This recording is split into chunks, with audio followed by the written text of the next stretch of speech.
విష్ణు రూపం రావాలి కదా, శివరూపంతో వచ్చి ఎందుకు చంపాడు అంటే భగవంతుడికి 2 పేర్లు చెప్తారు. ఒకటి వామదేవ, ఒకటి వాసుదేవ. వాసుదేవ అంటే శ్రీమన్నారాయణుడు, వామదేవ అంటే పరమశివుడు. ఇప్పుడు మీరు చూడండి, వామదేవ వాసుదేవ ఈ రెండింటిలో ఒకటి విష్ణుతత్వాన్ని ఒకటి శివతత్వాన్ని ప్రతిపాదించడానికి మారిన అక్షరాలు ఏమిటి? వామదేవాలో వా దేవ ఒకటే, వాసుదేవాలో వా దేవ ఒకటే. ఇందులో మా మారింది, అందులో సు వచ్చింది. ఇందులో మా, అందులో సు. ఇప్పుడు మీరు ఈ సు పక్కన మా పెట్టండి, సుమ. సుమ అంటే ఏమిటి? సుమం అంటే పువ్వు. పువ్వు అంటే ఏమిటి? జ్ఞానం.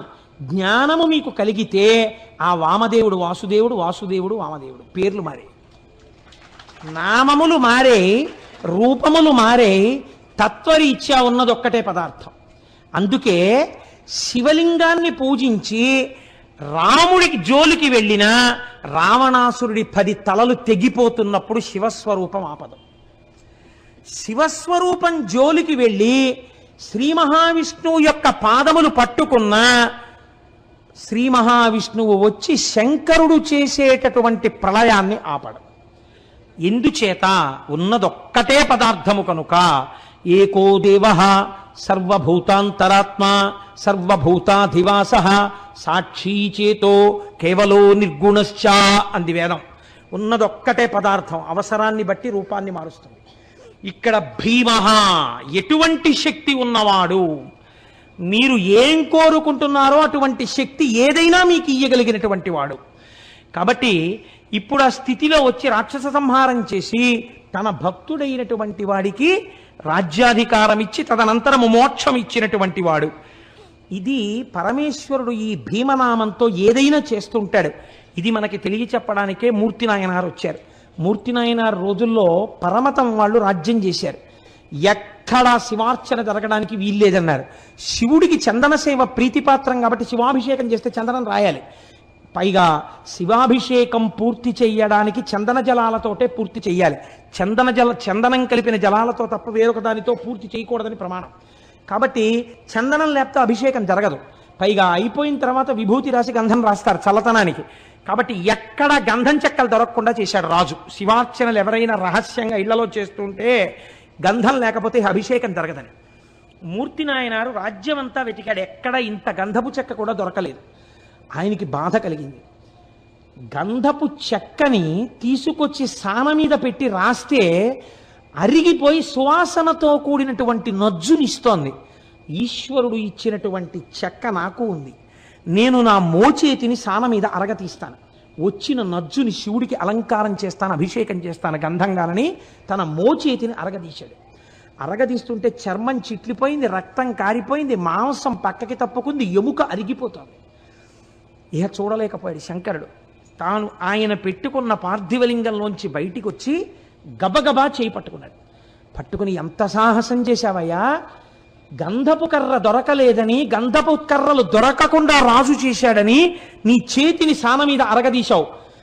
రేపటి రోజు నుంచి ఎక్కడెక్కడ ఎలా శివార్చనలు కావాలంటే అలా చేసుకునే విధంగా ఈ రాజ్యాన్ని మారుస్తాను. ఒక్కరోజు, రేపటి రోజు అలా జరుగుతుందన్నాడు. అంటే ఆ రాత్రి పడుకున్నాడు మూర్తి నాయనార్, రాజు పడుకున్నాడు. మూర్తి నాయనార్ ప్రాతకాలంలోచి శివాలయంలోకి వెళ్ళాడు. ప్రాతకాలంలో రాజు హంసతూలికా తల్పం మించి నిద్ర లేవలేదు. ఎందుకు లేవలేదని దగ్గరికి వెళ్ళారు. రాజు నిద్రలోనే మృత్యువశుడైపోయాడు. ఆయనలో ఉన్న శివుడు తప్పుకుంటే చాలదండి, చనిపోయాడన్నారు. పార్థివ శరీరాన్ని బయట పెట్టేశారు. కొడుకులు లేరు కాబట్టి ఇప్పుడు ఎవరికి ఇవ్వాలి రాజ్యం? ఆ రోజుల్లో ఒక్కటే పరీక్ష. పూలదండని ఏనుగుకిచ్చి ఏనుగునికి కళ్ళకి గంతలు కట్టి వదిలేరు. అది ఎవరిని చూసినప్పుడు దండవారి మెళ్ళో వేస్తుందో వారికి పట్టాభిషేకం చేస్తామన్నారు. మూర్తి నాయనార్ దేవాలయంలోంచి బయటికి వస్తున్నాడు. ఏనుగటుగా వెళ్ళింది. మూర్తి నాయనార్ వాసన తగలగానే 2 కాళ్ళు జాపి భూమి మీద చోటిచ్చి కాళ్ల మించి ఆయన్ని పైకెక్కించుకుంటూ దండ వేసి తన మూపున కూర్చోబెట్టుకుని అంతఃపురానికి తీసుకెళ్ళింది.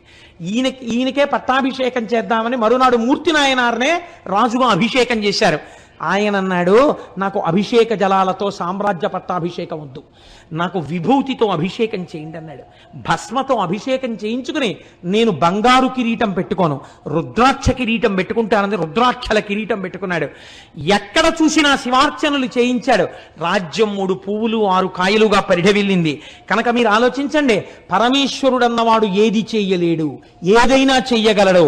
మీకు ప్రమాణం మూర్తి నాయనార్, యథార్థముగా జరిగిన కదా. మీరు ఏ శివాలయంలోకి వెళ్ళినా మూర్తి నాయనార్ ఉంటారు. 2, ఎక్కడో లేదు, యనమదుర్రు అని మనకి దగ్గరలో ఉంది క్షేత్రం. నేను కార్తీక మాసంలో నాతో పాటు ఒక బస్సుతో వచ్చారు జనం, లేదా నాతో వచ్చారన్న ఏమిటి, వారితో నేను వెళ్ళాను, వారు నన్ను తీసుకెళ్ళారు. కాబట్టి యనమదుర్రు అనేది ఒక చిత్రమైన క్షేత్రం. అక్కడ శివలింగం ఉంటుంది. శంకరుడు ఆ శివలింగంలో తల కిందకి పెట్టి పాదాలు పైన పెట్టి ఉంటాడు. ఇలాగా ఎక్కడైనా తల పైకుంటుంది, కాళ్ళు కిందకుంటాయి. యనమదుర్రులో ఉన్న శివలింగంలో శిరస్సు కిందకుంటుంది, పాదాలు పైకుంటాయి. మీరు అక్కడికి వెళ్ళి వాళ్ళని అడిగితే నీరాజనం ఇస్తూ చూపిస్తారు శివలింగాన్ని బాగా. కింద శిరస్సు, పైన పాదాలు, నాభి, వేసుకున్న యజ్ఞోపవీతంతో సహా కనపడతాయి. యమధర్మరాజు గారు ప్రార్థన చేశాడు ఒకానొకప్పుడు, రాక్షస సంహారం చేయడానికి అమ్మా నువ్వు వచ్చి యనమదుర్రులో కూర్చుంటే నీ శక్తిని నాకు అనుగ్రహిస్తే నేను రాక్షస సంహారం చేస్తానని. అంటే అమ్మవారు శంకరుడు యోగనిష్టలో ఉండి ఆయన ఆ సమయమునందు శీర్షాసనం వేసి ఉన్నాడు. తల కిందకి పెట్టి కాళ్ళు పైకి పెట్టి కాళ్ళు పద్మాసనం వేసుకుని ఉన్నాడు. ఇలా పొడుగ్గా కూడా పెట్టలేదు. అలా కూర్చున్నటువంటి పరమశివుణ్ణి చప్పుడు చేయకండి, స్వామి యోగనిష్టలో ఉన్నాడు, నేను ఒక్కదాన్ని రావడం ఇప్పుడు ఉండదు, ఈయనతో కలిసి రావాలి అని సుబ్రహ్మణ్యుడు చంటి పిల్లవాడు ఏడుస్తున్నాడు. ఏడుస్తున్న సుబ్రహ్మణ్యుణ్ణి ఒళ్ళో పడుకోపెట్టుకుని స్తన్యమిస్తూ శంకరుణ్ణి ఓ చిక్కం లాంటి దాంట్లో పెట్టుకుని ఎత్తి పట్టుకొచ్చేసింది ఆవిడ శక్తి స్వరూపం. ఎత్తి పట్టుకొచ్చి దేవాలయంలో పెట్టి కూర్చుంది. తానే ఒక పుష్కరిణి సృష్టించింది. మీరు కోటేశ్వరారు అబద్ధాలు చెప్పారంటే మీరు యనమదుర్రు వెళ్ళండి, నాతో ఎందరో వచ్చారు, ఇక్కడ ఉన్నారు సభలో వాళ్ళు, మా ప్రసాద్ బాబు గారు ఉన్నారు కదా, ఏం ప్రసాద్ బాబు గారు వాడు అబద్ధం చెప్పట్లేదని చెప్పరేం మీరు. కాబట్టి అక్కడ ఆ ఎదురుగుండా ఉన్న కోనేటిలో ఉన్న నీటితోనే అన్నం వండుతారు స్వామికి మహానైవేద్యానికి. ఆ నీళ్లతో వండకుండా మీరు ఎంత గొప్ప అగ్నిహోత్రం మీద ఎంత గొప్ప మినరల్ వాటర్ తీసుకొచ్చి వండినా సరే రాత్రి వరకు వండినా బియ్యం ఉడకవు అక్కడ. ఇప్పటికీ కూడా ఎదురుగుండా ఉన్న కోనేటిలో నీటితోనే అన్నం వండుతారు. ఇప్పటికీ మీరు కవచం తీసి చూపించమంటే చూపిస్తారు. చూపిస్తే సుబ్రహ్మణ్యుడిని పడుకోబెట్టుకుని పాలిస్తూ ఉంటుంది అమ్మవారు. పక్కన నిశ్శబ్దంగా శంకరుడు యోగనిష్టలో ఉంటాడు. అక్కడ మనం వెళ్ళినప్పుడు కూడా అంత మర్యాదగానే ఉండాలి, ఎక్కువ చప్పుడు చేయకూడదు. నమస్కారం చేస్తే అమ్మ ప్రసన్నురాలైపోతుంది. అక్కడికి ఈ దేవాలయాలు ఇంత గొప్ప ఉండడం ఏమిటని అన్యమతస్థులు ఆ ఆలయాన్ని ఈశ్వరుడి యొక్క శక్తి లేదని మేము నిరూపిస్తామని గుర్రాల మీద గుళ్ళోకి వెళ్ళి వరణ ఉన్నటువంటి కత్తి తీసి శివలింగం మీద కొట్టారు.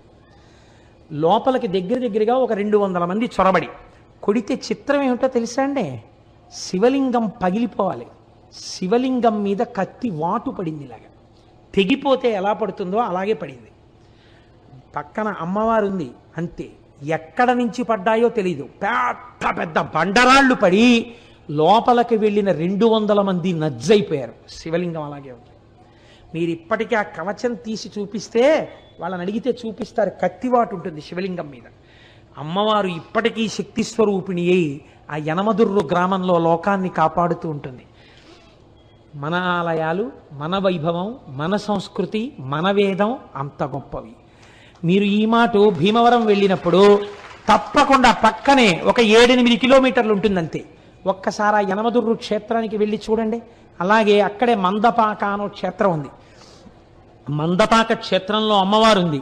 చంద్రశేఖర పరమాచార్య స్వామి వారు మందపాకకి దగ్గరలో తణుకొచ్చారు. తణుకొచ్చి ఆరాధన అయిపోయిన తర్వాత పడుకున్నారు. వారు పడుకుని నిద్రపోయి మర్నాడు లేచి వెళ్ళిపోదామని అర్చకులు వచ్చి మందపాక నుంచి అడిగారు, అయ్యా ఒక్కసారి మీరు మందపాక కూడా రావాల్సిందే అని. వామాచారం ఉంటుందేమో అక్కడ, నాకు అనుమానం, నేను రానన్నారు. లేదండి అక్కడ వామాచారం లేదు, శ్రీ సూక్తంతోనే పూజ జరుగుతుంది, రండి అన్నారు. ఎందుకన్నారో పరమాచార్య స్వామి నేను రానన్నారు అని పడుకున్నారు. మర్నాడు లేచి వెళ్ళిపోదామని పడుకుని అరగంట అవ్వలేదు, మందపాకలో ఉన్న అమ్మవారు స్వప్నంలో సాక్షాత్కరించింది.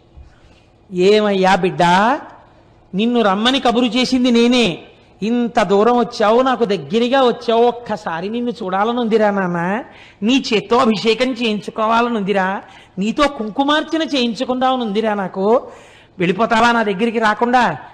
అలా వెళ్ళిపోదాం అనుకుంటున్నావా అంది.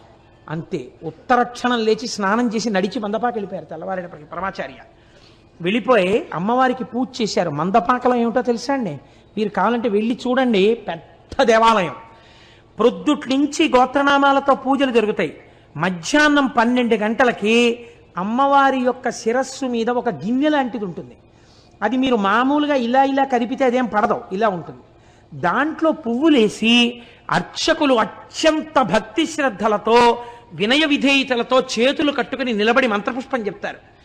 ఓం జాతవేదసేసు నవామ సోమమరాతీయతో నిదహాతి వేదః సనఃపరుషదతి దుర్గాని విశ్వానావేవ సింధుం దురితాత్యగ్ని అని దుర్గా సూక్తంతో మంత్రపుష్పం పూర్తయ్యేసరికి అమ్మవారి మీద ఉన్నటువంటి పూల గిన్నె ఇలా ఒరిగిపోతుంది. ఆ పువ్వులన్నీ అమ్మవారి పాదాల మీద పడిపోతాయి. ఒకవేళ పూజలో తేడా ఉంటే గిన్నె పడదు. అర్చకులు బయటకు వచ్చి జరుగుతారు మంత్రపుష్పం. అప్పుడు పూజ మళ్ళీ చేస్తారు, స్నానం చేసి మళ్ళీ పూజ చేసి మళ్ళీ బయటకు వచ్చి మంత్రపుష్పం చదువుతారు. అలా ఒక్కొక్క రోజున 3, 4 కూడా అవుతుంది. అమ్మవారి మీద ఉన్న గిన్నె ఒరిగిపోయి పువ్వులు పడిపోయిన తర్వాత పూజ పూర్తయినట్టు. అప్పుడు ఇళ్ళకెడతారు అర్చకులు. ఆ అర్చకుల ఇళ్ళకి కూడా మమ్మల్ని అక్కడ భీమవరంలో ఉపన్యాసానికి ఎడితే నేను